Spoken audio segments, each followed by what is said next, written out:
এবার আমি তাদেরকে বলতে চাই যারা প্রভু যিশুকে বিশ্বাস করে, তারা পাপ থেকে অলরেডি মন পরিবর্তন করেছে, প্রভু যিশুকে বিশ্বাস করে প্রভু যিশুতে নতুন জন্ম প্রাপ্ত হয়েছে। আমি আপনার বিশ্বাসকে চ্যালেঞ্জ করতে চাই।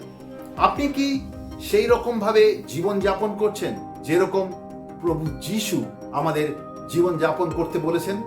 নাকি আপনি জগতের পেছনে, নিজের ইচ্ছার পেছনে, টাকা পয়সা, সম্মান, আরাম, সুখের পেছনে দৌড়চ্ছেন?